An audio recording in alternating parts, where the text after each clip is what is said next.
Secretary of State Mike Pompeo wrapping up his first trip to the Middle East after sending a warning to Iran that the U.S. is ready to pull out of the nuclear deal. And he's not the only one of President Trump's team sending a stern message to nations around the world. If, in fact, Kim has made a strategic decision to give up his entire nuclear weapons program, then I think deciding on the place and the date should be fairly easy. We remain deeply concerned about Iran's dangerous escalation of threats to Israel and the region, and Iran's ambition to dominate the Middle East remains.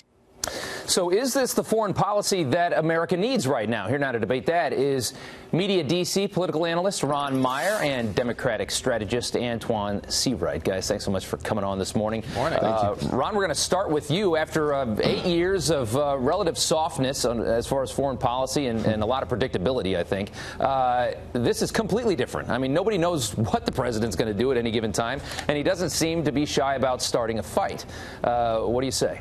Well, it's tough to deny that it's working. Whether you look at trade or these different negotiations like trying to reopen the Iran deal, there's no doubt that we're going to be in a better position at the end of the day. The Iran deal obviously wasn't the best deal for the United States. And I think Europe's going to be open to looking at it and trying to see if it could be made stronger. And so how is that not better for the United States? If you look at trade, obviously the negotiations have only gone our way. Yes, there were tariffs, and yes, we're seeing some costs in the short term. But if you look at countries like South Korea, they've already changed their trade laws to be more friendly to the United States. And we already hear what's happening with China in those negotiations. And so if you look at trade, if you look at these other foreign policy conflicts, and then obviously the elephant in the room with North Korea, I mean, things are more hopeful there than they've ever been. Yeah. And so when you have Pompeo and Bolton, who are hawks, and they're out there being aggressive, it's sort of like it's a good balance to Trump, because I think he's a non-interventionist at heart. But when you have people who are aggressive out there, it puts you in a great negotiating position. Antoine, I want to stick with North Korea for a second. You know, Republicans are quick to take a lot of credit for, and the president to take a lot of credit for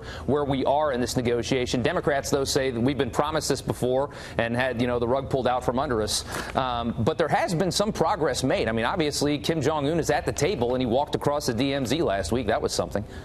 Yeah, there's been progress made, but again, we're not across the finish line yet. And so oftentimes this administration and this president will want to raise their hand in victory before we even get to the finish line. I think we have to be very strategic and think very long-term to all of our approach when it comes to this issue of foreign policy, because this will supersede Trump. This will supersede his administration. This will supersede a Republican-controlled Congress. This will supersede partisan politics in this country. And so I think we have to be very strategic and very smart about any foreign policy decision we make going forward. And as far as Iran goes, I mean, you do have some Democrats, like we have Chris Coons on Fox News Sunday with Chris Wallace saying that, you know, that there is an idea for a better deal on the Iran nuclear deal. Democrats admitting that that deal wasn't that great, that we could make that a lot better.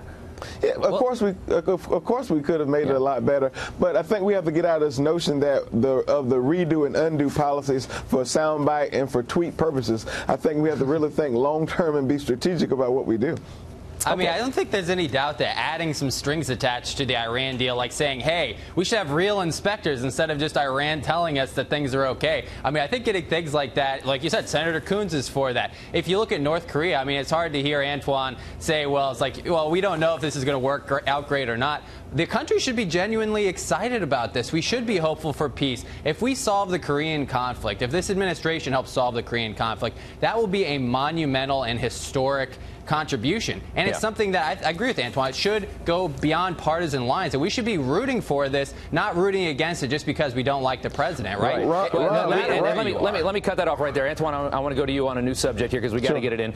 We're talking about the media, Democrats giving the president credit as far as some of the accomplishments he has had. Antoine, you say that the president kind of gets in his own way as far as getting any pats on the back. Explain why.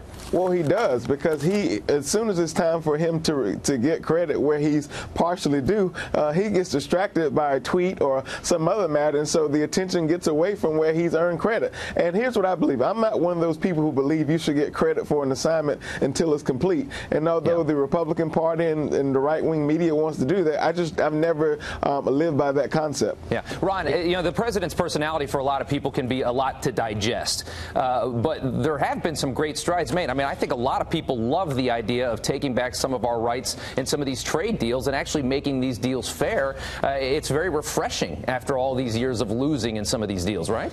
It's so funny, you know, the Democrats attack they can't attack the policy, right? Because the tax cuts are working, this foreign policy stuff's working out pretty well. Tax cuts are not working, Ron. They attack, but so you have to attack his personality, but then when his personality is actually helping us on the foreign policy front, there's no doubt that without his personality, erratic or not, that's the reason why we're in the position we are in with North Korea, is because they are afraid of Trump, and that's one of the reasons why they're coming to the negotiating table. Same thing on trade, on why these countries are coming to us. So without that personality and without this approach, there's no doubt that we could not be where we are without this style of presidency. Yeah. Ron, North Korea has been here before, so let's not, again, be fooled that they will not take the position they've taken before when they've been in this position before. And we don't know. Guys, we got to wrap it up there, but we certainly are taking a different approach, and we're seeing some kind of progress. We shall see where it ends. Gentlemen, thank you so much for coming on this morning.